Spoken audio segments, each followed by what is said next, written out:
அனைவருக்கும் இனிமையான காலை வணக்கம். மீண்டும் நாங்கள் இணைந்திருக்கின்றோம் ஒரு இனிமையான சந்தோஷமான உற்சாகமான காலை பொழுதில் வணக்கம் தமிழ் நிகழ்ச்சியின் ஊடாக. இன்றைய நாளும் எல்லோருக்கும் சந்தோஷமான நாளாக அமைய வேண்டும் என்று எல்லோருக்கும் பொதுவான இறைவனை நாங்களும் இந்த காலை பொழுதில் சந்தோஷமாக பிரார்த்தித்துக் கொண்டு காலை வணக்கம் தக்ஷா. காலை வணக்கம் ஜோசுதா. வணக்கம் நேயர்களே. மற்றொரு காலை வேளையில் உங்கள் அனைவரையும் வணக்கம் போலவே வணக்கம் தமிழொலி நிகழ்ச்சியினூடாக சந்திக்கின்றோம். பிறந்திருக்கின்ற இன்றைய நாள் உங்கள் அனைவருக்கும் இனியதொரு பொழுதாக நல்ல நாளாக அமைய வேண்டும். அதே போன்று இன்றைய நாளில் நீங்கள் செய்கின்ற அனைத்து காரியங்களும் வெற்றிகரமாகவும் சுபமாகவும் அமைய வாழ்த்துக்கொண்டு இன்றைய நிகழ்ச்சிக்குள் செல்லலாம். இன்று ஒரு பொதுவான விசேட நாள் என்று நீங்கள் சொல்லிக் கொண்டிருந்தீங்க, என்ன என்று நேயர்களுக்கு சொல்லுங்க. நிச்சயமாக என்று பார்க்கின்ற பொழுது, அதாவது விசேட நாட்கள் ஒன்று இன்று ஞாயிற்றுக்கிழமையாக இருக்கின்றது, விடுமுறை நாள். பெரும்பான்மையானவர்களுக்கு இன்று விடுமுறை நாள், எல்லோரும் வீட்டில் இருப்பார்கள். அதேபோல வீட்டில் இருக்கின்ற என்ன ஒரு உறுப்பினர் இருக்கிறார்கள், அது எல்லோருக்குமே வீட்டில் ஒவ்வொரு செல்ல பிராணிகள் இருப்பார்கள். அதாவது அவர்களை விட்டால் அவர்களுக்கு அந்த பொழுதே போகாது, அல்லது விட்டால் தங்கள் உறவினர்களை ஒருவர் இழந்தது போன்ற ஒரு எண்ணம் தோன்றும். இந்த செல்ல பிராணிகள், அது பறவைகளாக இருக்கலாம் அல்லது மிருகங்களாக இருக்கலாம், ஏதோ ஒன்று இருக்கும். இன்று அந்த உலக விலங்குகள் ஆய்வக தினம் என்று அனுஷ்டிக்கப்படுகின்றது. அதாவது எங்களுக்கு பார்க்கின்ற பொழுது பல்வேறுபட்ட வகைகளில் சில சந்தர்ப்பங்கள் எங்களுக்கு உதவியாக கூட இந்த செல்ல பிராணிகள் எங்களுக்கு விளங்குகின்றது. எனவே இந்த உலகத்தில் எல்லா உயிர்களும் ஒன்றாக இருக்கின்ற போது அங்கே இறைவனால் படைக்கப்பட்ட இந்த ஐந்தறிவு படைத்த மிருகங்களுக்கு கூட தினங்கள் அனுஷ்டிப்பதற்கு தவறவில்லை. நிச்சயமாக. அதாவது இந்த இவ்வாறான நிகழ்வுகள், அதாவது இன்று உலக விலங்குகள் தினம் அனுஷ்டிக்கப்படுவதற்குரிய முக்கியமான காரணங்கள் என்னவென்றால், இந்த விலங்குகளுடைய எண்ணிக்கை என்பது தற்சமயம் மனிதர்களுடைய செயல்பாடுகள் காரணமாக அருகி வருகின்றது. அதாவது அந்த உயிரினங்கள் சில உயிரினங்கள் நாங்கள் பார்க்கின்ற போது சில விலங்குகளினுடைய இனம் என்பது அழிக்கப்பட்டு கொண்டிருக்கின்றது. இவை பாதுகாக்கப்பட வேண்டிய உயிரினங்கள் என்கின்ற ஒரு சிறப்புக்காகத்தான் இன்றைய நாளை சிறப்பாக இந்த விலங்குகள் தினம் அனுஷ்டிக்கப்படுகின்றது. அதே போன்று பார்த்தால் நாங்கள் அதாவது மனித செயல்பாடுகள் தான் இந்த விலங்குகளுடைய அழிவுக்கும் ஒரு முக்கியமான காரணமாக இருக்கின்றது. அது என்ன மனிதர்களுடைய செயல்பாடுகள் என்ன காரணம் என்று கூட நீங்கள் பலர் யோசிப்பார்கள். பலருக்கு தெரியும், அதாவது ஏன் மனிதனுடைய செயல்பாடுகள் என்னென்ன செயல்பாடுகள் காரணமாக இவ்வாறு விலங்குகள் அழிகின்றன என்று பலருக்கு தெரியும், பலருக்கு தெரியாது. ஆகையினால் நாங்கள் என்னென்ன செயல்பாடுகள் என்று பார்ப்பதற்கு முதல் நாங்கள் இன்றைய தினத்தை, அதாவது இன்றைய நிகழ்ச்சியை ஆரம்பித்து வைப்பதற்காக தினமொரு திருக்குறள் பகுதியை பார்த்துவிட்டு வருவோம்.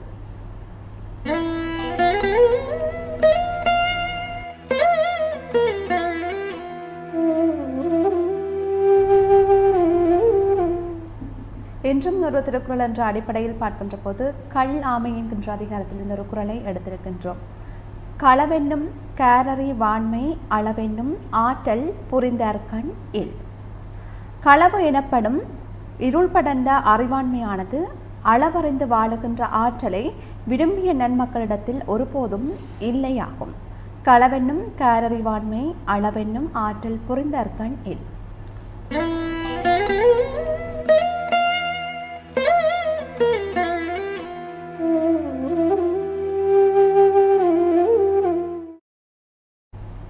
இன்றைய நாளுக்குரிய திருக்குறள் பகுதியை பார்த்துவிட்டு நாங்கள் மீண்டும் இணைந்திருக்கின்றோம். எனவே இன்றைய நாளில் விசேடமாக இந்த விலங்குகள் தினம், அதாவது விலங்குகள் என்று வருகின்ற பொழுது இன்று பார்க்கின்ற பொழுது பல்வேறு சமூக வலைத்தளங்களில் கூட இந்த செல்ல பிராணிகளுடன் கூட தங்களுடைய புகைப்படங்களை எடுத்துலாம் போடுகின்றார்கள். இந்த பல செல்ல பிராணிகளை பார்க்கின்ற பொழுது சொல்வார்கள், இந்த மனிதர்களுக்கு இல்லாத இந்த நன்றி உணர்வு இந்த செல்ல பிராணிகள், அதாவது செல்ல பிராணிகள் மிருகங்களுக்கு இருக்கின்றது. நாங்கள் அவர்களை அன்பாக வளர்த்து சரியாக பராமரிக்கின்ற பொழுது எங்களுக்காக தங்களுடைய உயிரையும் அர்ப்பணிக்கின்ற அளவிற்கு இந்த செல்ல பிராணிகள் அவ்வளவு ஒரு நன்றி உணர்வுடன் அங்கே காணப்படுகின்றது. நிச்சயமாக. அதாவது சமூக வலைத்தளங்களில் நாங்கள் பார்க்கின்ற போது நிறைய தகவல்களை இந்த செல்லப்பிராணிகள் மூலமாக உதவி பெற்றவர்கள், ஏன் உயர் பெற்றவர்கள் கூட இருக்கின்றார்கள்.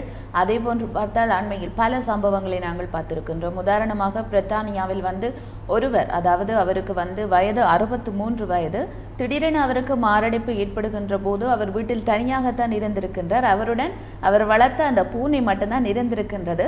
தன்னுடைய எஜமானார் மாரடைப்பினால் கீழே விழுகின்ற போது அந்த பூனை அவருடைய நெஞ்சை அமர்த்தி அமர்த்தி அமர்த்தி பார்த்திருக்கின்றது. ஒருவித பலனும் கிடைக்கவில்லை. உடனடியாக அது தொலைபேசி இலக்கத்துக்கு அது தொடர்பு கொண்டிருக்கின்றது. அது எவ்வாறு அதை அந்த எண்ணை வந்து சரியாக தொடர்பு கொண்டுவதோ தெரியவில்லை.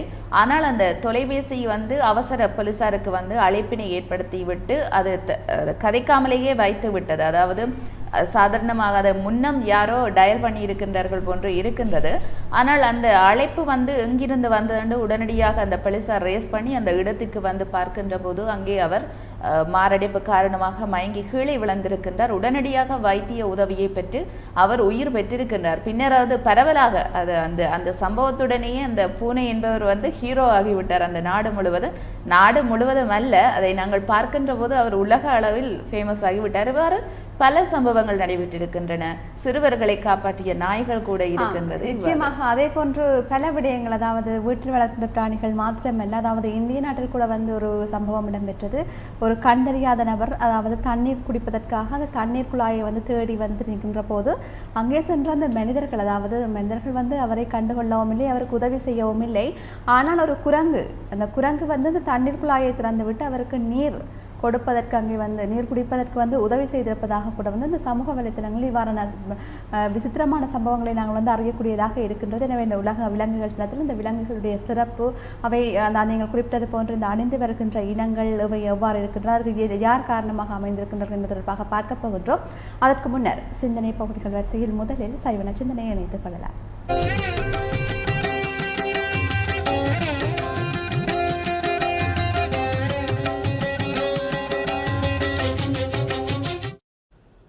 ஓம் வாகர்தாயிவ சம்ருத்தௌ வாகர்த்த பிரதிபத்தையே ஜெகத பிதரௌ வந்தே பார்வதி பரமேஸ்வரோ. ஓம் டிவி டான் டிவி நேயர்கள் அனைவருக்கும் இனிய காலை வணக்கங்கள். இன்று மலர்ந்திருக்கின்ற இன்றைய பொழுது நம் எல்லோருடைய வாழ்விலும் எல்லா விதமான சிறப்புகளும் கிடைக்க வேண்டும் என்று நாம் இறைவனை பிரார்த்தனை செய்து கொள்வோம். பொதுவாக ஒவ்வொரு மனிதனுக்கும் இந்த தர்ம சிந்தனை இருக்க வேண்டும், ஜீவகாருண்ய சிந்தனைகள் இருக்க வேண்டும் என்ற ஒரு எண்ணத்தை நம் முன்னோர்கள் வகுத்தார்கள்.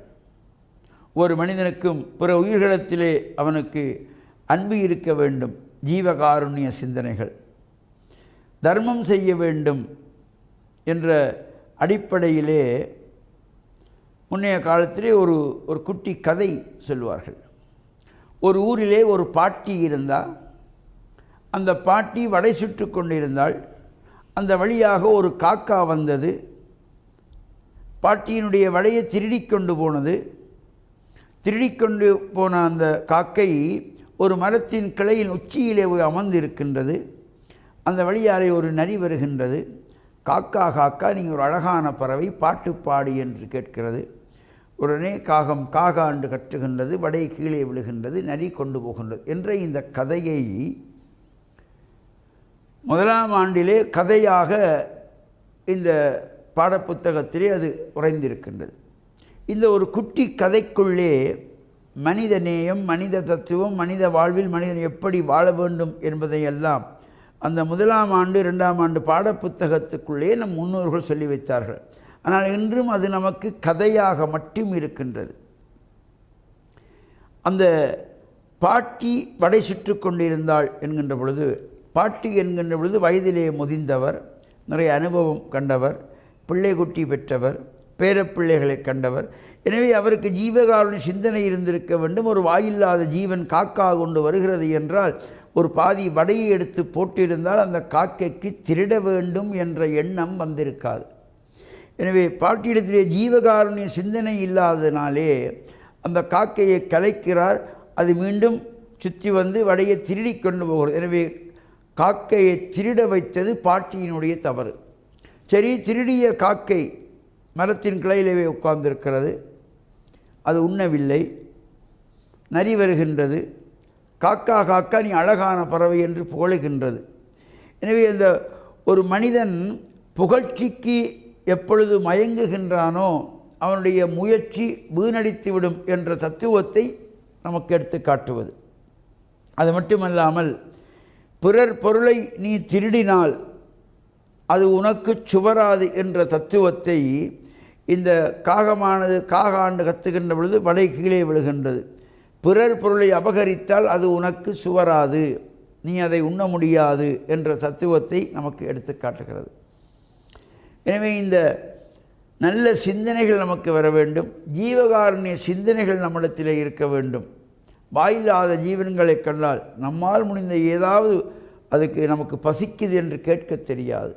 எனவே இந்த வாயில்லாத ஜீவன்கள் மீது ஜீவ காருண்யமாகிய சிந்தனைகள் நமக்கு வர வேண்டும். ஒருபடி பிள்ளை எடுத்து நாங்கள் போட்டாலே அது பெரிய தர்மமாகின்றது என்ற வகையிலே நாமும் நம்மால் முடிந்த தர்மங்களை செய்து இறையருளை பெற்று மண்ணில் நல்ல வண்ணம் வாழ ஓம் டிவி டான் டிவி நேயர்கள் அனைவருக்கும் சர்வதேச இந்து மத குறிப்பீடத்தின் சார்பில் நல்லாசிகளை கூறிக்கொள்வதில் மனமகிழ்வு கொள்கிறோம். சர்வே ஜனாகாம் சுகினோ பவந்து சமஸ்த மங்களாணி சந்து.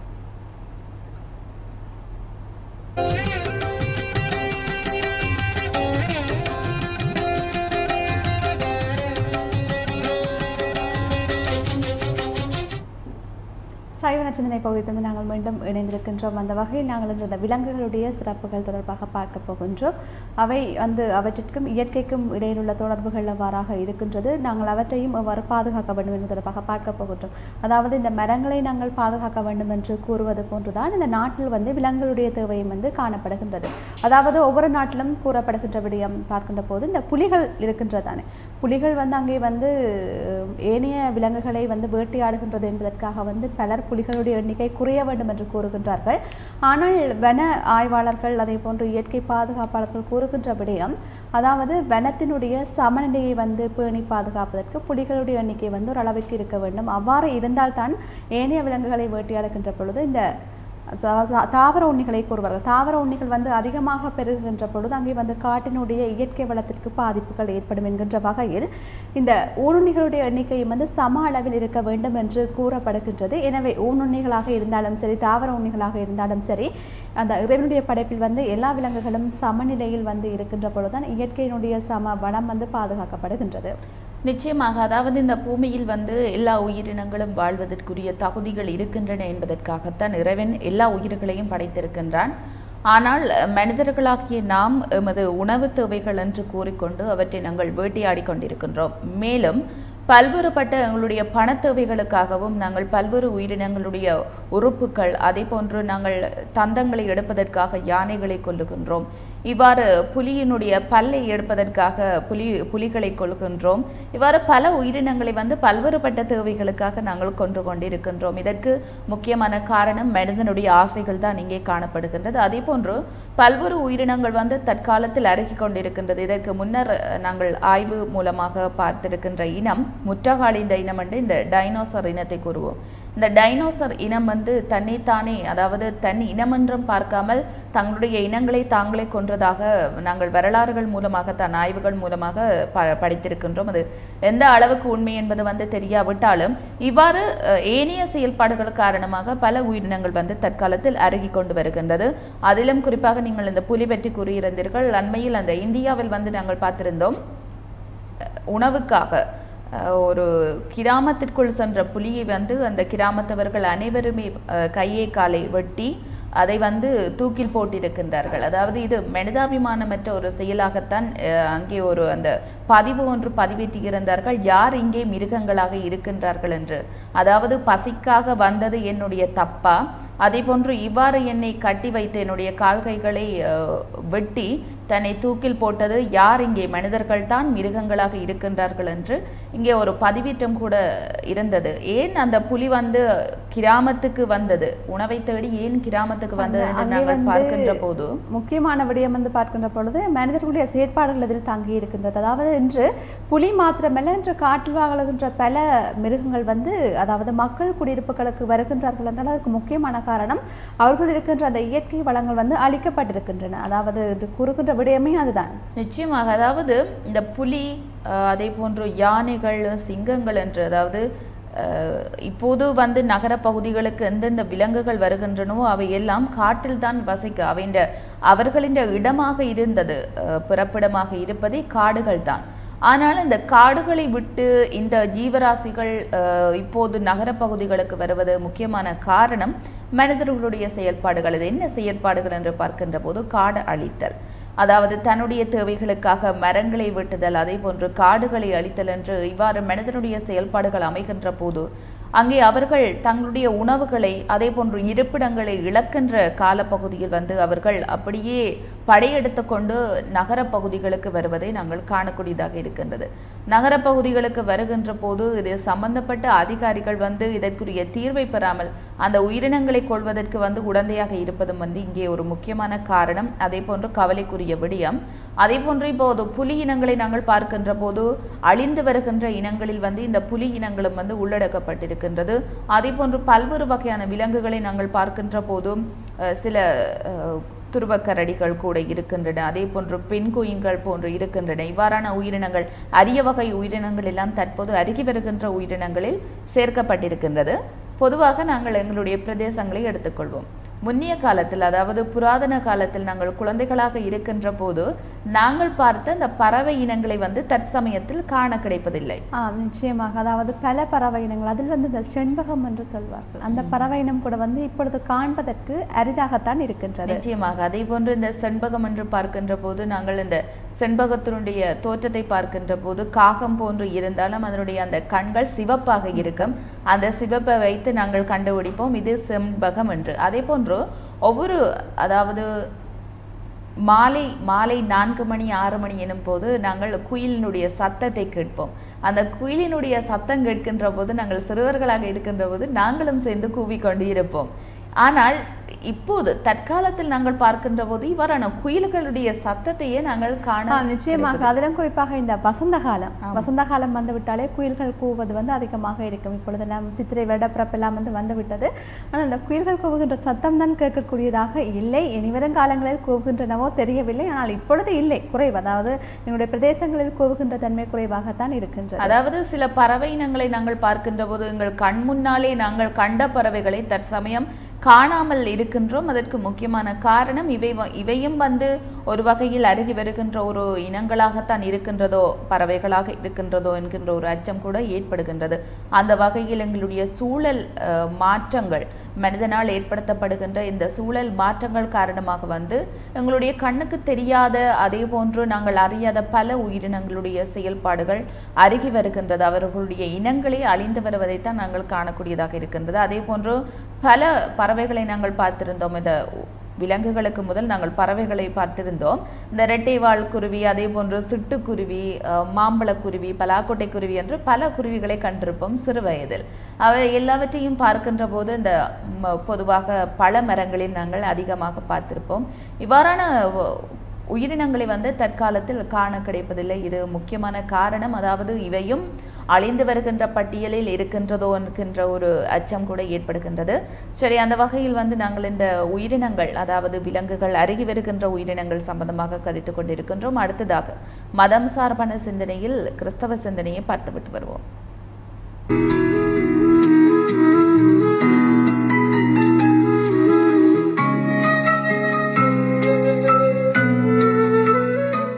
நம்முடைய இறைவன் எல்லாம் வல்லவராக, எல்லா வலிமையும் மிக்கவராக இருக்கின்றார். தானியேல் ஆகமத்திலே 4:35 கூறப்படுகின்றது, அவருடைய வலிய கரத்தை யாருமே தடுக்க முடியாது. அவர் மக்களிடையே புரிகின்ற அரும்பெரும் செயல்களுக்கு யாருமே வியாக்கியானம் கொடுக்க முடியாது. யாருமே அதை பற்றி கேள்வி கேட்க முடியாது. அந்த அளவுக்கு வல்லமை மிக்கவராகவும் எல்லாம் நிறைந்தவராகவும் அந்த இறைவன் நம் மத்தியிலே இருக்கின்றார். ஒரு விஞ்ஞானி பியர் கியூரி என்பவர், அவர் தன்னுடைய வீட்டிலே ஒரு நாள் இருக்கின்ற வேளையில் அவருடைய ஒரு மாணவன் அவரை தேடி வருகின்றார். அப்படியாக வருகின்ற வேளையிலே இந்த விஞ்ஞானி குனிந்த வண்ணமாக இருந்து ஏதோ செய்து கொண்டிருக்கின்றார். அப்படியாக இருக்கின்ற வேளையிலே இந்த மாணவன் பார்த்துவிட்டு இவர் சுபம் செய்கின்றார் என்று நினைத்து கொண்டு திரும்பி அந்த இடத்தை விட்டு போவதற்காக அவன் முனைகின்றான். அப்பொழுது இந்த விஞ்ஞானி அவரை பார்த்து அவரை அழைக்கின்றார். அழைத்து அவனிடம் என்ன என்று வினாவும் பொழுது அவன் சொல்லுகின்றான், நான் வந்தேன் உங்களிடம், நீங்கள் சிவம் செய்து கொண்டு இருக்கின்றீர்கள் என்று நினைத்து நான் போக விளைந்தேன், ஆனால் நீங்கள் என்னை அழைத்தீர்கள் என்று அவன் சொல்லுகின்றான். சொன்ன பிற்பாடு இந்த விஞ்ஞானி சொல்லுகின்றார், ஆம், நான் சிவம்தான் செய்து கொண்டிருந்தேன். இந்த மைக்ரோஸ்கோப்பிலே நான் அந்த இறைவனுடைய படைப்பின் அந்த மாபெரும் வல்லமையை நான் பார்த்து கொண்டிருக்கின்றேன், அந்த அதிசயங்களை பார்த்து கொண்டிருக்கின்றேன். அவைகளை பார்த்து இறைவனை புகழ்ந்து கொண்டு போற்றி கொண்டு அதிசயித்து கொண்டு இருக்கின்றேன். அந்த இறைவன் தான் எல்லாம் வல்லவராக எல்லாவற்றையும் படைத்து கொடுத்திருக்கின்றார் என்று இந்த விஞ்ஞானி கூறுகின்றார். ஆம் அன்பானவர்களே, நம்முடைய வாழ்விலே இந்த இறைவன் நமக்காக எல்லாவற்றையும் செய்து நம்மோடு வாழுகின்ற இறைவனாக இந்த இயற்கையை நாங்கள் பார்க்கும் பொழுதெல்லாம் அந்த இறைவனை நாங்கள் நினைவு கூறுபவர்களாக, எதெல்லாம் எங்களுடைய மனித சக்திக்கு மேலானதாக இருக்கின்றதோ, மனிதனால் செய்ய முடியாத எல்லாவற்றையும் இறைவன் செய்யக்கூடியவராக செய்து தருபவராக நமக்கு இருக்கின்றார். ஆகவே நம்முடைய கடமை இந்த வேளையிலே அந்த இறைவன் இருக்கின்றார் என்ற அந்த நம்பிக்கையை, விசுவாசத்தை நம்முடைய வாழ்விலே அதிகரிப்பது. இந்த இயற்கையின் வளங்கள் எல்லாவற்றையும் பார்த்து அந்த இறைவனுடைய கைத்திறனை நினைத்து நாம் மகிமைப்பட வேண்டியவர்களாக, இறைவனை மகிமைப்படுத்த வேண்டியவர்களாக இருக்கின்றோம். எத்தனையோ புனிதர்களுடைய வாழ்விலே நாங்கள் பார்க்கின்றோம், அவர்கள் எதைத்தான் செய்தாலும் இறைவனுடைய மகிமைக்காக என்று அவர்கள் செய்கின்றார்கள். எனவே நாம் இந்த நாளிலே அன்பானவர்களே, அந்த இறைவனுடைய அந்த மாபெரும் செயல்களை நினைத்தவர்களாக எங்களுடைய இந்த இன்றைய நாளின் ஒவ்வொரு நிமிடமும் அந்த இறைவன் எம்மை எவ்வாறாக பராமரித்து கொண்டு வருகின்றார் என்பதை உணர்ந்தவர்களாகவும், இந்த நாட்களிலே வாழ்வது மிகவும் இலகுவானது அல்ல, எங்குமே விபத்துக்களும் பிரச்சனைகளும் துன்பங்களும் வந்து கொண்டிருக்கின்ற நேரம். எனவே இறைவனுடைய பராமரிப்பும் இறைவனுடைய அந்த உண்மையான வழிநடத்துதலும் நமக்கு தேவையாக இருக்கின்றது. ஆகவே நாம் அந்த ஆண்டவரை செபித்தவர்களாக, அந்த ஆண்டவரிடம் வேண்டியவர்களாக, அவருடைய அருள் நமக்கு வேண்டும் என்று அவரிடம் நம்மை அர்ப்பணித்தவர்களாக நம்முடைய வாழ்வை ஆரம்பிப்போம். ஆமென்.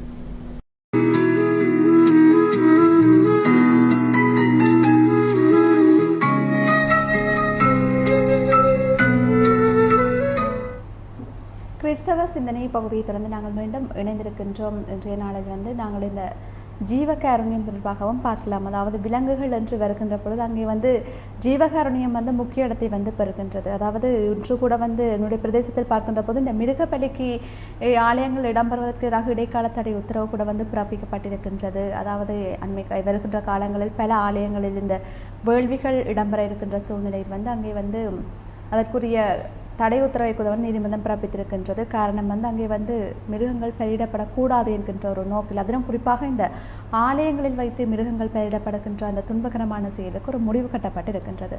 நிச்சயமாக, அதாவது எந்த வகையில் அதாக இருந்தாலும் இந்த மதத்தவரும் கூறுகின்ற ஒரு விடயம், மதத்தில் வலியுறுத்துகின்ற விடயம் ஜீவகாருண்யம் தான் இங்கே முக்கியமான ஒரு விடயமாக இருக்கின்றது. அந்த வகையில் நாங்கள் பிற உயிர்களை துன்புறுத்தாமல் இவ்வாறான விலங்குகளை பாதுகாக்க வேண்டியது நம்முடைய கடமையாக இருக்கின்றது. சரி, நாங்கள் மற்றொரு விடயம் சம்பந்தமாக கதைக்கப் போகின்றோம். அதாவது பிறருக்கு உதவி செய்தல். இந்த பிறருக்கு உதவி செய்தல் என்பது இந்த அளவுக்கு நமக்கு முக்கியமானது என்பதை நாங்கள் பார்க்கின்ற போது, உதவி எனும் போது அந்த பிரதி உபகாரம் கருதாமல், அதை நாங்கள் எதிர்பார்க்காமல் உதவி செய்வதுதான் முக்கியமான ஒரு விடயமாக இருக்கின்றது. அதாவது இஸ்லாமிய சமயத்தில் கூட கூறுகின்றார்கள், பிறருக்கு நாங்கள் உதவி செய்வதுதான் ஒரு மனிதன் சிறப்பான மனிதனாக வாழக்கூடிய தகுதியை பெறுகின்றான் என்று இஸ்லாமிய சமயத்தில் கூறப்படுகின்றது. அதே போன்று இந்து சமயத்தில் பார்க்கின்ற போது பிறருக்கு நாங்கள் எந்த வகையிலாகவும் உதவி செய்ய வேண்டும். அப்போதுதான் நாங்கள் அந்த உதவி என்பது எங்களுக்கு அந்த தக்க சமயத்தில் கிடைக்காவிட்டாலும் நாங்கள் உயிர் போகின்ற காலப்பகுதியில் அந்த உதவி என்பது எங்களுக்கு தலை காக்கின்ற ஒரு செயல்பாடாக அமையும். அதற்காகத்தான் கூறுவார்கள், தர்மம் தலை காக்கும், தக்க சமயத்தில் உயிர் காக்கும் என்று. அதே போன்று கிறிஸ்தவ சமயமோ அல்லது பௌத்த மதத்தையோ நாங்கள் எடுத்துக்கொண்டால், இங்கே கிறிஸ்தவ சமயத்திலும் உதவிதான், அதாவது உதவி செய்தல், பிறருக்கு உதவி செய்தல் தான் அங்கே முதன்மை நிலையாக இருக்கின்றது. உதாரணத்துக்கு நாங்கள் பார்க்க போனால் கிறிஸ்தவ சமயத்தில் வருகின்ற இயேசு பிரான் கூட பிறருக்கு தன்னாளி என்ற உதவிகளை இறுதி வரை அவர் செய்ததைத்தான் நாங்கள் காணக்கூடியதாக இருக்கின்றது. அதே போன்று பௌத்த தர்மத்திலும் புத்தர் கூறியிருக்கின்றார், பிறருக்கு உதவி செய்வதுதான் நம்முடைய மக்கள் சிறப்பாக இருப்பதற்கு முக்கியமான காரணமாக அமையும் என்று கூட கூறியிருக்கின்றார். நிச்சயமாக, அதாவது 4 மதங்களில் உலகில் உள்ள அனைத்து மதங்களும் இந்த மனிதர்களுக்கு மனிதர் உதவி செய்கின்றதை மனிதர்களுக்கு மனிதர் மாத்திரமல்ல, மனிதர்கள் 5 படைத்த ஜீவன்களுக்கு கூட உதவுகின்ற தன்மை வலியுறுத்தி கொண்டிருக்கின்றது. மத தர்மங்களில் முக்கியமான ஒரு விடயமாக இருக்கின்றது. அதிலும் குறிப்பான அந்த உதவி என்கின்ற போது அங்கே தேவைப்படுகின்ற நேரத்தில் நாங்கள் செய்கின்ற உதவிதான் மகத்தான உதவியாக அங்கே காணப்படுகின்றது. அதாவது இன்று பலர் உதவிகள் தேவைப்பட்டவர்கள் நிறைய பேர் இருக்கின்றார்கள். ஆனால் ஒரு சிலரை பார்க்கின்ற பொழுது யாருக்கெல்லாம் உதவிகள் தேவையில்லையோ அவர்களிடம் சென்று கேட்பார்கள், உங்களுக்கு நாங்கள் ஏதாவது உதவி செய்ய வேண்டுமா என்று.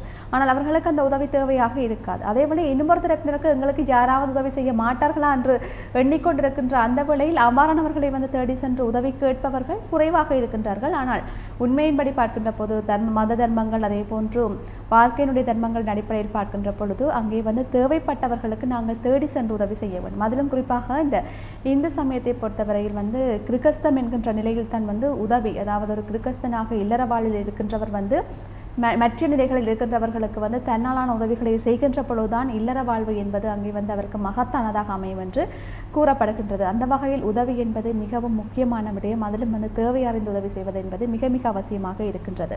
அதே போன்று இந்த உதவி என்பது நாங்கள் பார்க்கின்ற போது எங்களுடைய வாழ்வில் ஒரு பகுதியாக இந்த உதவி செய்வதை நாங்கள் ஒவ்வொருவருமே கொண்டிருக்க வேண்டும். உதாரணத்துக்கு நாங்கள் பார்க்கின்ற போது சிலர் இருக்கின்றார்கள், சமூகத்தில் மற்றவர்களுடைய உதவியை பெற்றுக்கொண்டிருப்பார்கள், ஆனால் பிறருக்கு தாங்கள் உதவி செய்வதற்கு முன்வர மாட்டார்கள். அதை கூட அவர்கள் கூறுவார்கள், தாங்கள் மற்றவர்களுக்கு உதவி செய்ய மாட்டோம், ஆனால் மற்றவர்களுடைய உதவி என்பது எங்களுக்கு கிடைத்து கொண்டே இருக்கும் என்று. இது அவர்களுடைய அந்த இழிவற்ற தன்மையைத்தான் காட்டுகின்றது. பிறருக்கு நாங்கள் உதவி செய்கின்ற போதுதான் அந்த உதவி என்பது எங்களுக்கு மட்டுமல்ல, எங்கள் சார்ந்தவர்களுக்கே அது ஒரு பேருதவியாக அமைந்து கொள்ளும். உதாரணத்துக்கு பார்க்க போனால் இந்த உதவி என்பது எந்த வகையில் எங்களை காக்கும் என்று பார்த்தால், நாங்கள் உதாரணத்துக்கு மகாபாரத போரை நாங்கள் சொல்லலாம். மகாபாரத போர் நடைபெற்று 18ஆம் நாள் அர்ஜுனனுக்கும் அதே போன்று கர்ணனுக்கும் கடும் சண்டை நடைபெற்று கொண்டிருக்கின்றது. இந்த சண்டையில் பார்த்தால் 2 பேருமே மாறி மாறி சண்டை பிடிக்கின்ற போது கர்ணன் கீழே வீழ்கின்றான், ஆனால் அவனது உயிர் போகவில்லை.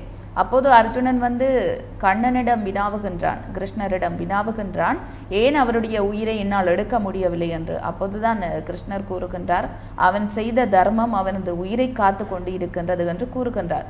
கூறி அந்த அந்தனர் வடிவில் கிருஷ்ணர் மாறி அவனுடைய தர்மத்தை பெற்றுக்கொள்கின்ற போதுதான் அவனது உயிர் பிடிக்கின்றது. ஆகையினால் இங்கே நாங்கள் கர்ணனை பார்க்கின்ற போது பிறருக்கு உதவி செய்வதில் ஒரு நிமிடம் ஒரு கணம் கூட பின்னிக்காதவர் கர்ணர். அந்த உதவி என்பது அவருடைய அந்த இறுதி மூச்சு வரை, அதாவது உயிரை காத்து கொண்டிருந்தது இந்த தர்மம் தான். ஆகையினால் நாங்கள் எந்த கால பகுதியிலும் மற்றவர்களுக்கு செய்கின்ற உதவி, இந்த உதவி என்பது பிரதி உபகாரம் கருதாத உதவியாக இருக்க வேண்டும். அதே போன்று நாங்கள் ஒருவருக்கு செய்கின்ற போது அந்த உதவி எங்களுக்கு பல மடங்கு வரும் என்பதை நாங்கள் எதிர்பார்க்காமல் செய்கின்ற உதவிதான் எங்களுக்கு தக்க சமயத்தில் ஒரு பேருதவியாக. நிச்சயமாக இந்த கர்ணன் வருகின்ற பொழுது அவருடைய உதவிகள், அதாவது அவருடைய தர்மம் என்பது அங்கே மகத்தான உலக தர்மங்களில் சிறந்த தர்மம் செய்தவர் கர்ணன் என்று சொல்வார்கள். இதில் அந்த ஒரு இன்னொரு கதையும் இருக்கின்ற சொல்வார்கள், வீமனுக்கும் தாங்களும் தர்மம் செய்கின்றோம், அது ஏன் கர்ணனை மட்டும் தர்மம் செய்கின்றார் தர்மம் செய்கின்றார் என்று எல்லோரும் போட்டுகின்றார்கள் என்ற ஒரு சந்தேகம் நீண்ட நாட்களாக மனதில் இருந்தபோது அவர் சென்று கிருஷ்ணனிடம் வினவுகின்றாராம், நாங்களும் தர்மம் செய்கின்றோம், ஏன் கர்ணரை மட்டும் எல்லோரும் போட்டுகின்றார்கள் என்று கூறியுடன் கிருஷ்ணன் அதற்கு ஒன்றும் பறையவில்லை, சிரித்துவிட்டு ஒன்றும் கூறாமல் சிரித்துவிட்டு சொல்கின்றாராம், 2 பேருக்கும் ஒரு பொன் மாலையை கொடுத்து விடுகின்றார். அதாவது கர்ணனிடமும் கொடுக்கின்றார், பீமனிடமும் கொடுக்கின்றார். இந்த மாலை, அதாவது இன்று சூரியன் அஸ்தமிக்கின்ற போது நீங்கள் அதற்கிடையில் இதை தர்மம் செய்துவிட வேண்டும் என்று கூறிவிடுகின்றார். அப்பொழுது பார்க்கின்ற பொழுது கர்ணரும் செல்கின்றார், வீமனும் செல்கின்றார். வீமன் பல இடங்களுக்கு சென்று ஒவ்வொருவராக தேடி தேடி தேடி தேடி அங்கே சூரியன் அஸ்தமிக்கின்ற பொழுது அந்த பொன்மாலையை தானம் செய்துவிட்டு வருகின்றார். அதே வழி பார்க்கின்ற பொழுது கர்ணரும் வருகின்றார்.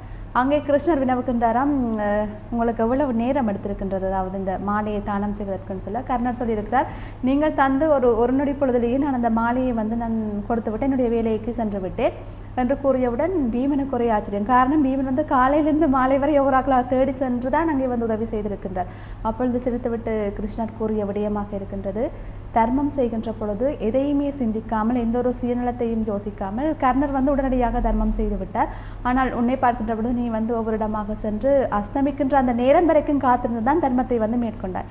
எனவே இதில் உனக்கும் அவனுக்கும் உள்ள வித்தியாசம் என்ன என்பதை புரிந்து கொள்ள வேண்டும் என்று அங்கே பல பீமருக்கு தெளிவுபடுத்துகின்றார் என்று மகாபாரத கதையில் கூறப்படுகின்றது. இதில் முக்கியமான விடயம், அந்த உதவி என்பது நாங்கள் செய்வதற்கு மனம் தான் அங்கே முக்கியமான விடயமாக இருக்கின்றது. சொல்வார்கள், மனம் உண்டானால் இடம் உண்டு. நாங்கள் மனம் வைத்தால் எதையும் செய்யலாம்.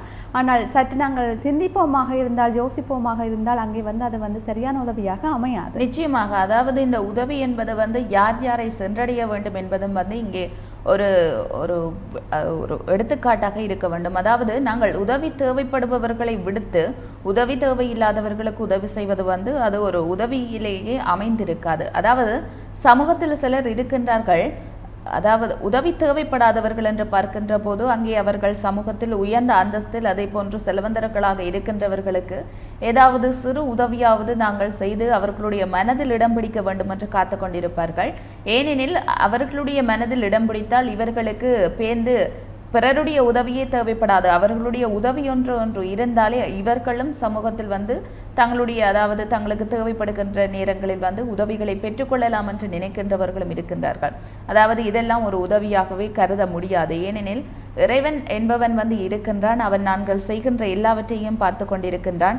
நாங்கள் நல்ல உள்ளம் கொண்டு செய்கின்ற அனைத்தையுமே அவன் நல்லதாகத்தான் எங்களுக்கு திருப்பி தரப்போகின்றான். அதே போன்று கெட்டதை மனதில் வைத்து செய்கின்ற போது அந்த கெட்ட எண்ணங்கள் சிந்தனைகளுக்கு ஏற்ப தண்டனைகளைத்தான் அவன் எங்களுக்கு திருப்பி தரப்போகின்றான். ஆகையினால் நாங்கள் செய்கின்ற உதவிகள் யாரை சென்றடைகின்றன என்பது இங்கே முக்கியமாக பார்க்கக்கூடிய ஒரு விடயமாக இருக்கின்றது.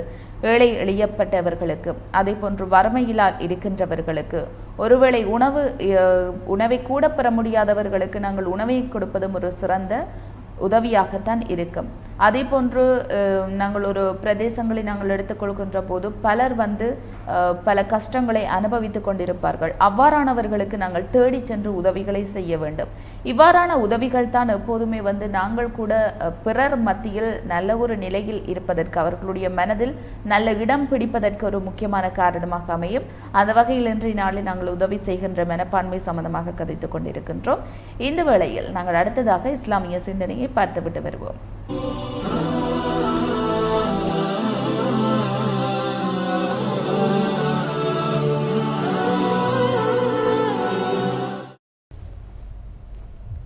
நேர்கள் அனைவருக்கும் அஸ்ஸலாமு அலைக்கும் வரஹ்மத்துல்லாஹி வபரகாத்துஹு.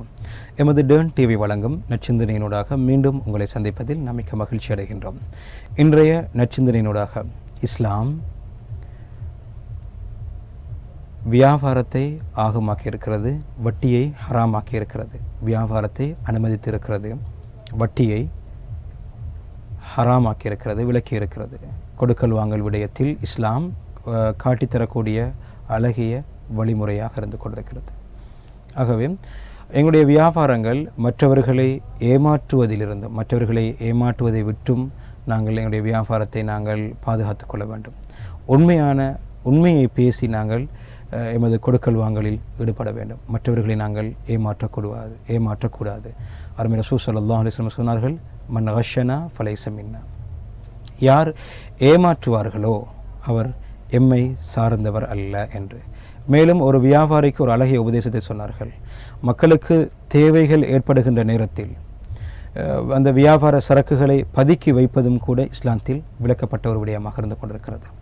விலைகளை உயர்த்துவதற்காக வேண்டி, சந்தர்ப்பத்தை பார்த்து நாங்கள் வியாபாரத்தில் அதிக லாபங்களை ஈட்டிக்கொள்ள வேண்டும் என்பதற்காக வேண்டி எமது பொருள்களை பதுக்கி வைப்பதும் இஸ்லாமிய கண்ணோட்டத்தில் விளக்கப்பட்ட ஒன்றாக இருக்கிறது. ஆகவே இஸ்லாம் வியாபாரத்தை ஆகமாக்கி இருக்கிறது. அந்த வியாபாரத்திலும் நாங்கள் உண்மையுள்ளவர்களாக, நேர்மையானவர்களாக நடக்க வேண்டும் என்பதை தான் இனிய இஸ்லாம் எதிர்பார்க்கின்றது. வியாபாரத்தில் மோசடி செய்வது, ஏமாற்றி ஒரு பொருளை விற்பது, அளவு நிறுவைகளில் மோசடி செய்பவர்களை கூட எச்சரித்து அல் குர்ஆன் வசனம் கூட வந்திருக்கிறது. அதாவது அளவு நிறுவைகளில் மோசடி செய்வோருக்கு நாசம் உண்டாகட்டும் என்று சாபம் வந்திருக்கின்றது. ஆகவே நாங்கள் வியாபாரிகளாக இருக்கக்கூடிய நாங்கள் மனிதர்களை ஏமாற்றாமல், அளவு நிறுவைகளில் மோசடி செய்யாமல், நாங்கள் விற்கக்கூடிய வியாபார சரக்குகளிலே குறைகள் இருந்தால் அந்த குறைகளை தெளிவுபடுத்தி வியாபாரத்தை மேற்கொள்வதை தான் இஸ்லாம் எமக்கு வலியுறுத்தி இருக்கிறது. எனவேதான் இஸ்லாம் சொல்லி தந்திருக்கின்றது, உண்மையை பேசி வியாபாரம் செய்யக்கூடியவர், ஒரு நாணயமுள்ள ஒரு வியாபாரி, ஒரு உண்மையான வியாபாரி, இவர் நபிமார்களோடும் சித்திகீங்களோடும் சுஹதாக்களோடும் இருப்பார் என்று அருமை ரசூலுல்லாஹி ஸல்லல்லாஹு அலைஹி வஸல்லம் அவர்கள் சொல்லியிருக்கின்றார்கள். ஆகவே வியாபாரம் செய்யக்கூடிய நாங்கள் உண்மையானவர்களாக, நேர்மையானவர்களாக வாழ்ந்து அந்த உயரிய கூட்டமான நபிமார்கள், சித்திகீங்கள் சுஹதாக்களோடு சுவர்க்கத்தில் இருக்கக்கூடிய பாக்கியத்தை அடைந்து கொள்வோம். ஏமாற்றுவதிலிருந்து, மக்களை ஏமாற்றுவதை விட்டும் நாங்கள் எங்களை பாதுகாத்துக் கொள்வோம். பொருட்களை விற்பனை செய்கின்ற நேரத்தில் அதனுடைய தன்மைகளையும் குறைகளையும் கூறி நாங்கள் விற்பனை செய்வோம். நல்ல வியாபாரிகளின் கூட்டத்தில் அல்லாஹ் எம் அனைவரையும் சேர்த்துக்கொள்வானாக. ஆமீன் ஆமீன். வாஹிர் தஅவானா அனில் ஹம்துலில்லாஹி ரப்பில் ஆலமீன். மீண்டும் மற்றொரு நற்சிந்தனையூடாக உங்களை சந்திப்போம். அஸ்ஸலாமு அலைக்கும் வரஹ்மத்துல்லாஹி வபரகாத்துஹு.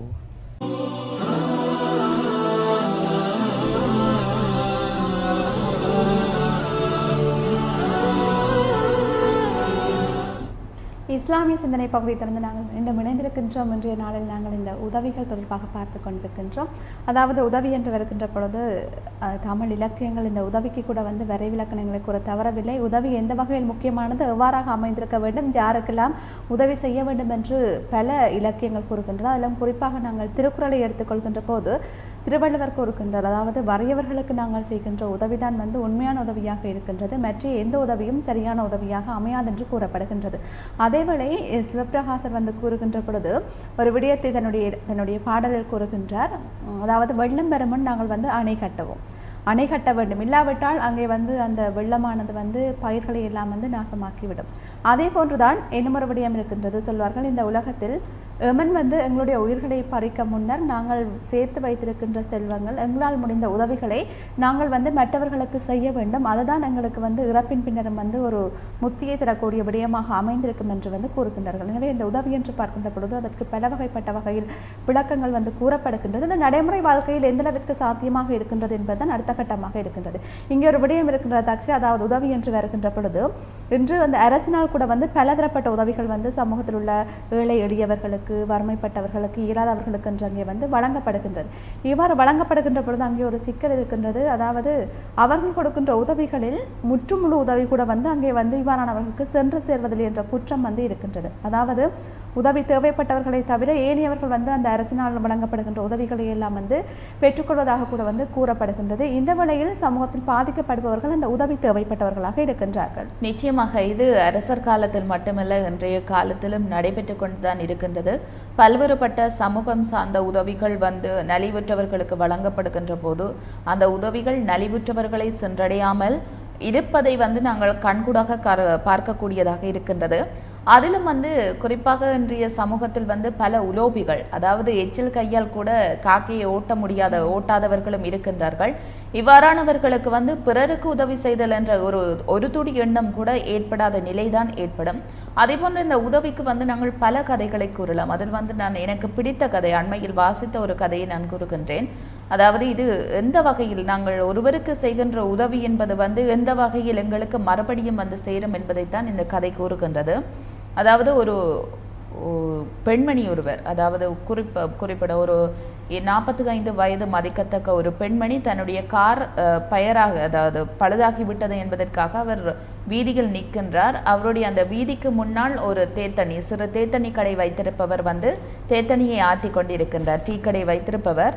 அப்போது இந்த பெண்மணியை அவர் பார்த்து கொண்டிருக்கின்றார். அந்த பெண்மணி தன்னுடைய காருக்கு அருகில் நின்று அந்த வீதியினால் போய் வருகின்ற அந்த கார்களையோ அல்லது வேன்களையோ கை காட்டி மறைத்து கொண்டிருக்கின்றான். ஆனால் யாருமே அவரை பார்க்கின்றார்களே தவிர நின்று என்ன உதவி என்று கேட்பதாக இல்லை.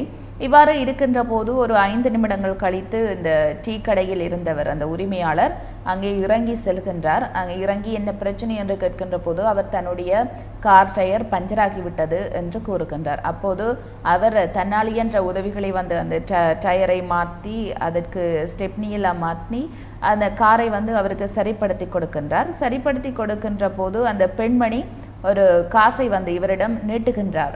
காசை வந்து கொடுக்கின்ற போது, கூலியாக கொடுக்கின்ற போது அவர் கூறுகின்றார், நான் இதை மனிதாபிமானத்துடன் தான் செய்தேன், உங்களுடைய பணத்தை வாங்குவதற்காக நான் இதை செய்யவில்லை, இந்த பணத்தை நீங்கள் வேறு யாருக்காவது கொண்டே கொடுங்கள், நான் இதில் வைத்திருக்கின்ற டீ கடை போன்று பல்வேறு டீ கடைகள் இங்கே இருக்கின்றன, பிறருக்கு இது உதவும் என்று அவர் அங்கே அனுப்பிவிடுகின்றார். ஆனால் இந்த டீ கடை வைத்திருக்கின்றவரும் வந்து ஒரு சரியான ஏழ்மைப்பட்டவர், இவரும் வசதியானவர் அல்ல. சரி என்று அவர் இந்த டீ கடைக்காரருடைய இந்த செயல்பாட்டை நினைத்து அதாவது ஆச்சரியப்பட்டு கொண்டு அந்த பெண்மணி சிறிது தூரம் செல்கின்றார். சிறிது தூரம் சென்றவுடன் இவருக்கு பசி ஏற்படுகின்றது. பசி ஏற்படும் போது இது போன்ற ஒரு டீ கடையில் அங்கே போகின்றார். டீ அருந்துவதற்காக செல்கின்ற போது அங்கே ஒரு கர்ப்பிணி பெண் இருக்கின்றார். கர்ப்பிணி பெண் இருக்கின்ற போது அந்த பெண் எழும்ப முடியாமல் வந்து என்ன வேணும் என்று கேட்கின்ற போது இவர் தனக்கு குறிப்பிட்ட உணவு வேண்டும் என்று அந்த பெண்மணி அதை செய்து கொடுக்கின்றார்.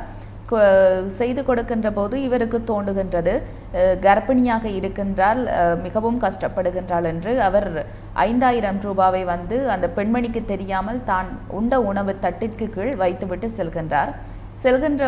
சென்று விட்டார். அப்போது அந்த பெண்மணி வந்து இவர் சாப்பிட்ட உணவு தட்டை வந்து எடுக்கின்ற போது கீழே 5000 ரூபாய் தாள் இருக்கும். அதை ஓடிப்போய் அந்த பெண்மணியிடம் கொடுப்பதற்கு முன்னர் அவர் வந்து சென்று விட்டார். அவர் செல்கின்ற போது அந்த பெண்மணி இந்த காசை வந்து கையில் வைத்திருக்கின்ற போது அதாவது அவருக்கு அந்த பிரசவ திகதி என்பது வந்து நெருங்கி வந்து விட்டது.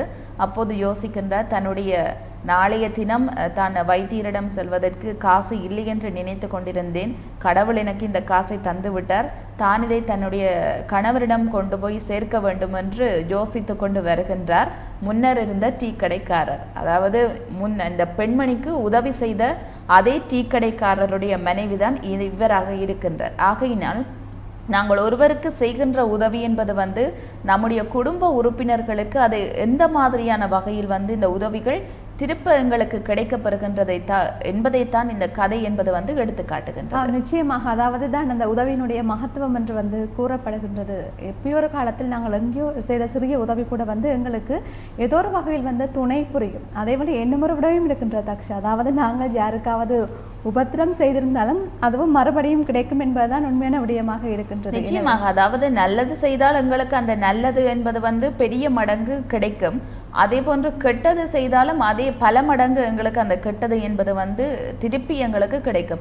அது தற்காலத்தில், அதாவது முன்னர் கூறுவார்கள், தெய்வம் அன்று கொள்ளு, அதாவது அரசன் அன்று கொள்வார், தெய்வம் நின்று கொள்ளும் என்று. ஆனால் இப்போது அந்தந்த நேரத்திலேயே உடனடியாக எல்லோரும் அனுபவிக்கின்றது போன்றுதான் எல்லாமே அமைந்து கொண்டிருக்கின்றது. நாங்கள் காலையில் வந்து ஏதாவது கெடுதல் செய்தால் மாலையில் அந்த கெடுதலுக்குரிய பிரதிபலனை வந்து நாங்கள் அனுபவிக்கின்றோம். நிச்சயமாக இதுதான் வந்து உலக வாழ்க்கை என்பதை வந்து ஒவ்வொருவரும் புரிந்து கொண்டு தங்களுடைய அதாவது கழிகின்ற ஒவ்வொரு நாளிலும் வந்து நல்ல விடயங்களை செய்ய வேண்டும். முக்கியமான விடயம் சுயநலம் இல்லாமல் செயற்படுகின்ற பொழுதுதான் அது வந்து தக்க பலனை எங்களுக்கு வந்து தரும் என்று நாங்கள் கூறிக்கொண்டு தொடர்ச்சியாக அடுத்த பகுதிக்கு செல்ல போகின்றோம். இன்றைய நாளுக்குரிய வரலாற்று குறிப்பு.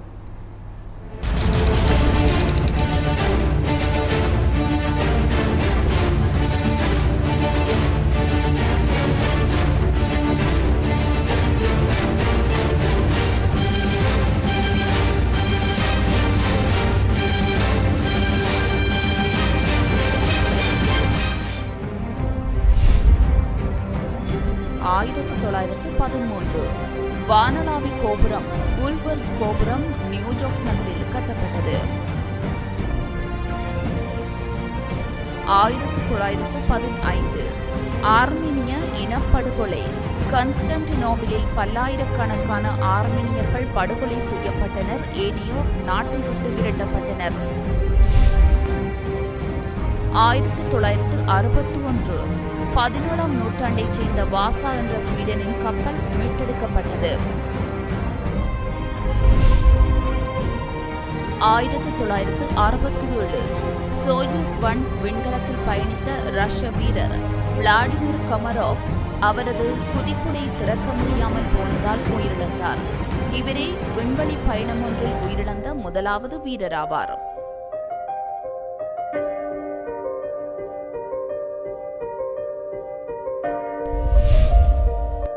ஆயிரத்து 1970 முதல் சீன செய்மதி டொங்ஃபான் ஹாங் 1 ஏவப்பட்டது. 1820 தமிழுக்கு சேவை செய்த அமெரிக்கரான ஜியோ பாப் பிறந்தார். 1929 இந்திய நடிகர் ராஜ்குமார் பிறந்தார். 1934 இந்திய எழுத்தாளர் ஜெயகாந்தன் பிறந்தார். 1973 இந்திய துடுப்பாளர் சச்சின் டெண்டுல்கர் பிறந்தார்.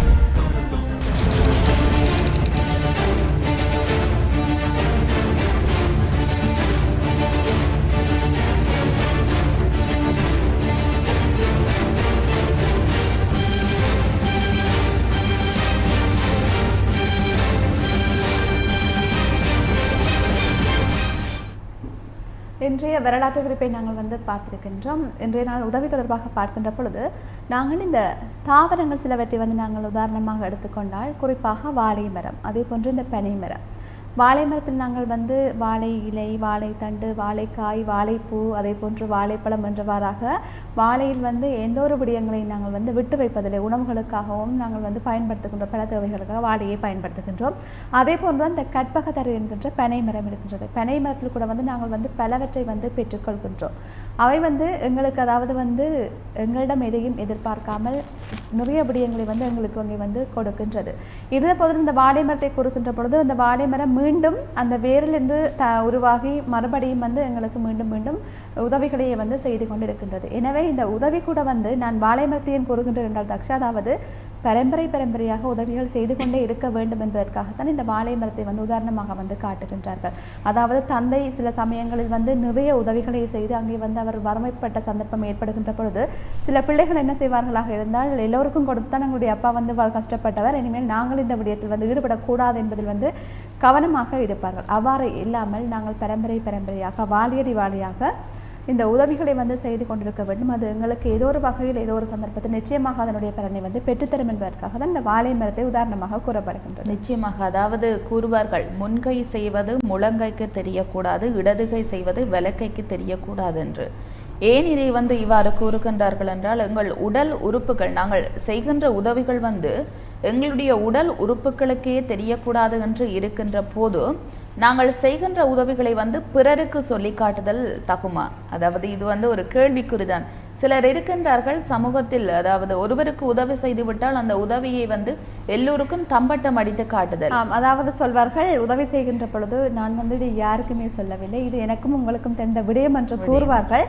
ஆனால் அவர்களை அறியாமலே வருகின்றவர்கள், போகின்றவர்கள், அயலவர்கள், நண்பர்கள் என்றவாறாக அதை அதாவது மேலோட்டமாக, அதாவது முற்றுமுழுதாக உதவி செய்தோம் என்று கூறாமல் ஏதோ ஒரு வகையில் சொல்லி காட்டி விடுவார்கள். இதுதான் கூடாத பழக்கம் என்று சொல்வார்கள். இது அவர்களுடைய அந்த இழிவு நிலையை தான் எடுத்து காட்டுகின்றது. அதாவது அவர்கள் மற்றவர்களுக்கு தாங்கள் உதவி செய்கின்றோம் என்று ஒரு தம்பட்டமாக காட்டினாலும் அது அவர்களுடைய பிறர் மத்தியில் ஒரு இழிவான தன்மையைத்தான் எடுத்து காட்டுகின்றது. இன்னும் ஒரு தடவை அவரிடம் மற்றவர்கள் உதவிக்கு நிற்க மாட்டார்கள் என்பதை தான் எடுத்து காட்டுகின்றது. அதே போன்று மற்றும் ஒருவர் இருக்கின்றார்கள், மற்றும் ஒரு சாரார் சமூகத்தில் பிறர் செய்கின்ற உதவிகளை தடுத்து நிறுத்துகின்றவர்கள். தாங்களும் செய்ய மாட்டார்கள், பிறர் செய்வதை தடுத்து நிறுத்துகின்றவர்கள். நிச்சயமாக அது என்று சமூகத்தில் நாங்கள் பார்க்கின்ற பொழுது இந்த அரசினால் வழங்கப்படுகின்ற அந்த உதவிகளில் இந்த சிக்கல்களை பல மக்கள் எதிர்கொள்கின்றார்கள். அதாவது உண்மையிலேயே அவர்களுக்கு உதவிகள் தேவைப்படலாம், இதனால் காரணமாக அரசினால் பல உதவிகள் வழங்கப்பட்டும் இருக்கலாம். இவ்வாறு வழங்கப்படுகின்ற உதவிகளை நீங்கள் குறிப்பிட்டது போன்று இந்த ஒரு தரப்பினர் இருப்பார்கள், அவர்களிடம் எந்த குறையும் இல்லை, அவர்களுக்கு அதாவது வாகனங்கள் இருக்கின்றது, அவர்களுக்கு சொத்து இருக்கின்றது என்று கூறியே அவர்கள் கிடைக்க வேண்டிய அந்த உதவியை தடுத்து நிறுத்தி விடுவார்கள். இதில் நாங்கள் இது யாரும் குறை சொல்லவில்லை. குறிப்பாக இந்த சமுர்த்தி என்கின்ற ஒரு பயனாளிகள் இருக்கின்ற பிரச்சனையை இந்த ஒரு பிரச்சனையாக இருக்கின்றது. அதே போன்று இந்த வீட்டு திட்டத்தில் கூட எங்களுடைய சமூகத்தில் இருக்கின்ற மக்கள் தேவைப்பட்டவர்கள் பலர் இவ்வாறு மற்றவர்கள் சிலர்கள் போட்டு கொடுப்பதுன்னு சொல்வார்கள். இவ்வாறு சொல்வதன் மூலம் கூட உதவிகள் கிடைப்பதில்லை. எனவே நாங்களும் உதவி செய்ய மாட்டோம், உதவி செய்கின்றவர்களையும் நாங்கள் விடமாட்டோம் என்கின்ற நிலையில் வாழ்கின்றவர்களுக்கும் நிச்சயமாக அதற்குரிய பலன் வந்து கிடைக்கும் என்பதுதான் உண்மையான விடயம். எனவே உதவி என்பது எப்பொழுதும் எங்கேயும் தேவைப்பட்டவர்களுக்கு மாத்திரம் நாங்கள் வந்து தேடி அறிந்து உதவி செய்ய வேண்டும். அதிலும் குறிப்பாக இந்த கல்வி ரீதியாக வறுமைப்பட்ட மாணவர்களுக்கும் வந்து தேடி அறிந்து உதவி செய்ய வேண்டும். அதே போன்று நாங்கள் இந்த உதவியை வந்து எவ்வாறு செய்யலாம் என்று பார்க்க வேண்டும். அதாவது உதவி என்பதற்கு வந்து நாங்கள் காசுதான் செய்ய வேண்டும் என்றல்ல, பண உதவிகளை மட்டும் செய்ய வேண்டியதல்ல, எங்களால் இயன்ற உதவிகளை கூட செய்யலாம். இயன்ற உதவிகள் என்று பார்க்கின்ற போது நாங்கள் வீதியால் சென்று கொண்டிருக்கின்றோம். அப்போது ஒரு வயதான மூதாட்டியோ அல்லது ஒரு முதியவரோ போகின்ற போதோ அவர்களை வந்து நாங்கள் கொண்டு சேர்க்க, அவர்கள் எங்கே செல்ல போகின்றார்கள் என்று அவர்களை வந்து கொண்டு சேர்க்க வேண்டிய இடத்தில் சேர்க்கலாம். அதே போன்று இந்த கண் தெரியாதவர்கள் வந்து வீதியினால் கடக்க முற்படுகின்ற போது அவர்களுடைய கைகளை பிடித்து அவர்களை வந்து கிராஸ் பண்ணி விடலாம். இவ்வாறு பல உதவிகள் இருக்கு. அதே போன்று முக்கியமான விடயம், இந்த பேருந்துகளில் பயணிக்கின்ற பொழுது தயவு செய்து இந்த இளைஞர் யுவதிகள், முதியவர்கள் பலர் வந்து நின்று பயணிப்பதை நாங்கள் வந்து பார்க்கக்கூடியதாக இருக்கின்றது. அதாவது இயலாதவர்கள், நலிவுற்றவர்கள் என்று வருகின்ற பொழுது பலர் சுகதர்கியாக இருப்பார்கள், ஆனால் அந்த பேருந்து இருக்கைகள் இருந்து எழுந்திருக்கவே மாட்டார்கள், அவ்வாறு இருப்பார்கள். ஆனால் அந்த இயலாதவர்கள், வயது முதிர்ந்தவர்கள் நின்று பயணிக்கின்ற தன்மையை நாங்கள் பார்க்கக்கூடியதாக இருக்கின்றது. இந்த மாதிரியான தன்மையை வந்து நாங்கள் இங்கே தான் பார்க்கின்றோம். அதாவது தென் பகுதிகளை நாங்கள் எடுத்துக்கொண்டால் அங்கே நாங்கள் பார்த்த காட்சிகள் தான் சாதாரணமாக பேருந்துகளில் பயணிக்கின்ற போது அது இளைஞர்களாக இருந்தாலும் சரி, 40 வயது மதிக்கத்தக்க இருந்தவர்களாக இருந்தாலும் சரி, அங்கே முதியவர்களோ அல்லது கர்ப்பிணிகளோ ஒன்று பேருந்தில் ஏறுகின்ற போது உடனடியாக அவர்கள் தங்களுடைய ஆசனத்தை வந்து கொடுக்கின்ற தன்மையை தான் நாங்கள் பார்த்திருக்கின்றோம். அநேகமாக பெரும்பாலும், அதாவது நாங்கள் முழுமையாக என்று கூறலாம், ஏனெனில் நாங்கள் அங்கே வாழ்ந்த காலப்பகுதிகளில் பார்க்கின்ற போது ஒரு தடவை கூட இவ்வாறான, அதாவது எங்கள் பிரதேசங்களில் நடைபெறுகின்ற இந்த தன்மையை வந்து நாங்கள் கண்டதே இல்லை. ஆனால் இங்கே வந்து பார்க்கின்ற போது மிகவும் வேதனைக்குரிய விடயம். அங்கே ஒரு மூதாட்டி ஏறினாலோ சரி, அல்லது ஒரு கர்ப்பிணி பெண் ஏறினாலோ சரி, அல்லது குழந்தைகளுடன், கை குழந்தைகளுடன் வருகின்ற தாய்மார் ஏறினாலோ சரி, அங்கே இளைஞர்களோ சரி, யுவதிகளோ சரி, அல்லது சுகதகிகளாக இருக்கின்றவர்களோ சரி, எழுந்து ஆசனத்தை கொடுப்பதற்கு மிகவும் பஞ்சிப்பட்டு கொண்டு இருக்கின்றவர்களும், அதே போன்று அருகில் வந்து சீட்டில் இருந்த அவர்களுடைய சீட்டுக்கு பக்கத்தில் நின்றாலும் ஒரு மாதிரியாக பார்க்கின்றவர்களையும் தான் நாங்கள் காணக்கூடியதாக இருக்கின்றது. அதை ஏன் என்று தெரியவில்லை. உதவி என்கின்ற மனப்பான்மை வந்து இல்லாத ஒரு தன்மை வந்து காட்டுகின்றது. அதாவது இதுதான் உதவி, அதாவது நீங்கள் குறிப்பிட்டது போன்று பண உதவி மட்டும்தான், இவ்வாறான உதவிகள் தான் வந்து உண்மையிலேயே ஒரு, அதாவது எங்களால் செய்ய முடிந்த உதவிகளாக இருக்கின்றது. எனவே உதவி செய்வதற்கு நல்ல நேரத்தை நாங்கள் பார்த்து கொண்டிருக்காமல் கிடைக்கின்ற நேரங்களில் நாங்கள் எங்களால் முடிந்த உதவிகளை மற்றவர்களுக்கு செய்ய வேண்டும் என்று கூறிக்கொண்டு அடுத்த பகுதிக்கு நாங்கள் செல்ல போகின்றோம். அதாவது இன்றைய நாளுக்குரிய ராசி பலன் பகுதிக்கு சென்று இன்றைய நாளில் 12 ராசிகளுக்கான பலன்களை பார்த்து நாங்கள் மீண்டும் இணையலாம்.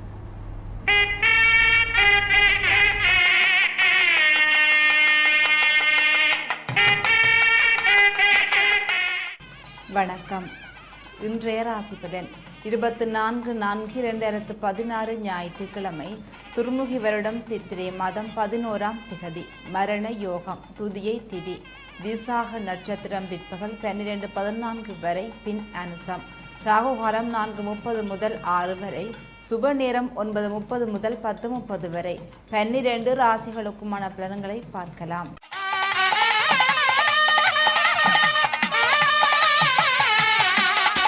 மேடம், அதிர்ஷ்டம் தக்க வைக்கப்படும் நிலைப்பாடு காணப்படும்.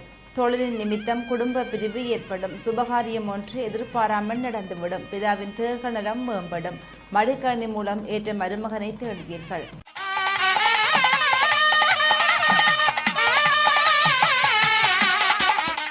ரிஷபம், தட்சாமூர்த்தி வழிபாடு செய்து வர கெடுபலன்கள் குறைந்து விடும். திடீர் பயணம் ஏற்படும். சகோதர வழியில் உதவியும் ஆதரவும் உண்டாகும். பிள்ளைகளின் கல்வி முன்னேற்றத்திற்காக பாடுபட முன் வருவீர்கள். விவாக விடயம் விசாரணைக்காக விடப்படும்.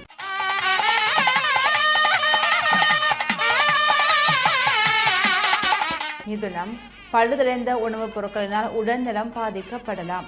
வாக்குறுதியை காப்பாற்ற பகிர்ந்த பிரியத்தனம் எடுத்தல். வங்கிக்கு பணம் கொண்டு செல்கையில் பாதுகாப்பில் கூடிய கவனம் விடுங்கள். இயந்திரங்களுடன் கவனமாக பழகுங்கள். பிரயாணத்தின் போது ஆவணங்களில் கவனம் செலுத்துங்கள்.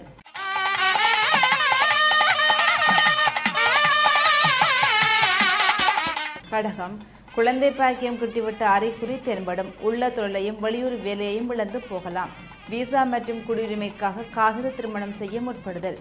வியாபார நிலையம் அமைக்க உகந்த இடத்தை தேட முற்படுவீர்கள். விச பிராணிகளில் கவனம் செலுத்துங்கள்.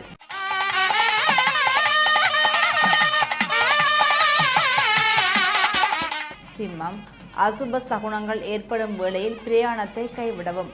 அதிர்ஷ்ட ரத்தின கற்களை ஆவணங்கள் பதப்பதனால் கெடுபலன்கள் குறைந்துவிடும். ஆவண குறைபாட்டினால் பிரயாணத்தில் தண்டம் பெறலாம். நம்பியிருந்த அரசு பணி கிட்டாது போனதால் கவலை கொள்ளுதல். சக ஊழியர்களுடன் தன்பிழைப்பை கைவிட்டு பழகினால் நன்மை உண்டு.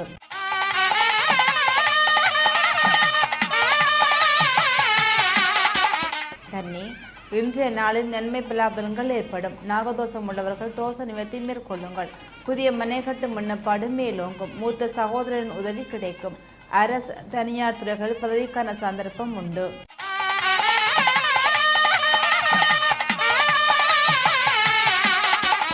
துலாம், தட்சாமூர்த்தி அர்ச்சனை வழிபாடு செய்து வர சோதனைகள் குறையும்.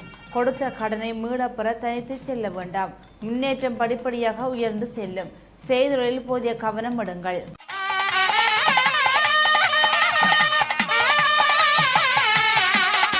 விருச்சிகம், விபத்து ஏற்படும் பட்சத்தில் மயிலையில் தப்பித்து விடுவீர்கள். இழுபட்டு கொண்டிருந்த புதிய முயற்சி பணம் வந்தமையினால் ஆரம்பிக்கப்படும். அறிமுகம் இல்லாதவருக்கு தொலைபேசி இலக்கத்தை கொடுக்க வேண்டாம். முலாம்பூசிய நகைகள் ஆபரணங்கள் பற்றி விழிப்பாக இருங்கள். நோய் குணமடைய வைத்தியரை நாடுதல்.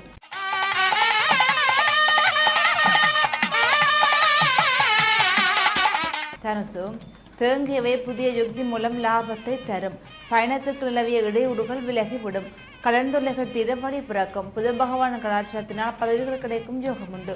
காரிய சித்திகள் பிரதிகூலமாக அமையும்.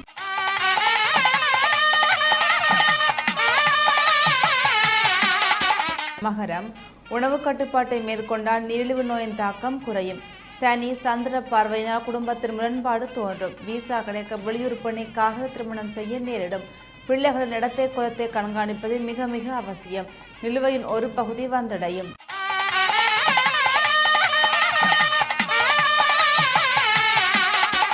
கும்பம், பெற்றோரின் நினைவாக தான தர்ம காரியங்களில் ஈடுபடுவீர்கள்.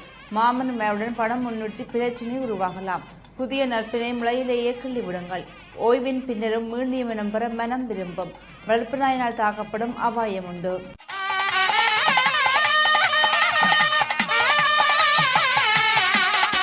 மீனம், பொறுமை சகிப்புத்தன்மையினால் காரிய சித்திகள் ஏற்படும். புதியன கொள்வனவு செய்யும் முன் நம்பகத்தன்மையினை உறுதிப்படுத்திக் கொள்ளுங்கள். வாகன வேகத்தை மட்டுப்படுத்தினால் விபத்துக்கு நேரிடாது. பாதுகாப்பில் அதிகூடிய கவனம் எடுங்கள். வீண் வாக்குவாதங்களை தவிர்த்துக் கொள்ளுங்கள். 12 ராசிகளுக்குமான பலன்களை பார்த்திருந்தோம். இன்றைய தினம் ராசி பலன்களை கணித்து வழங்கியவர் ஜோதிட வித்யாரத்னா VA சிவராசா. மீண்டும் நாளைய தினம் ராசி பலன் நிகழ்ச்சியோடு உங்கள் அனைவரையும் சந்திக்கலாம். வணக்கம்.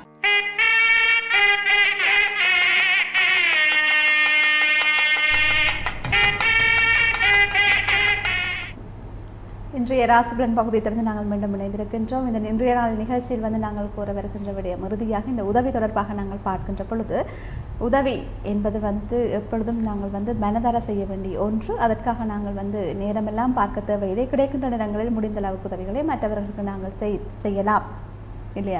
ஆமாம், நிச்சயமாக. அதாவது உதவி என்கின்ற மனப்பான்மை என்பது ஒவ்வொருவருக்குமே ஏற்படுகின்ற போது நிச்சயமாக உதவிகள் செய்யலாம். அதே போன்று உதவி செய்ய வேண்டும் என்ற மனப்பான்மை ஒருவரிடத்தில் இல்லை என்றால் அதை நாங்கள் உதவி என்றே கூற முடியாது. ஏனெனில் பிறர் கூறி திணிக்கப்படுகின்ற உதவிகள் எல்லாம் உதவி என்ற போர்வைக்குள்ளேயே இருக்காது. அந்த வகையில் உதவி செய்ய வேண்டும் என்கின்ற ஒரு மனப்பான்மை எங்களுக்கு ஒரு சிறிதளவை ஏற்பட்டு விட்டால் நிச்சயமாக அதன் மூலமாக நாங்கள் பிற்காலத்தில் பேருதவிகளை செய்யக்கூடிய மனப்பான்மையை நாங்கள் வளர்த்து கொள்ளலாம் எங்கள் மனதளவில். அந்த வகையில் உதவி செய்து நாங்கள் மற்றவர்கள் மத்தியில் சிறப்பான ஒரு நிலையில் காணப்பட வேண்டும் என்று கூறிக்கொண்டு நாங்களும் இந்த பகுதியை நிறைவுக்கு கொண்டு தொடர்ந்தும் சிறிய விளம்பரங்களை எடுத்துக்கொண்டு நாங்கள் பத்திரிகை செய்திகள் வாயிலாக இணைந்து கொள்ளப் போகின்றோம். தொடர்ந்தும் சிறிய விளம்பரங்களை பார்க்கலாம்.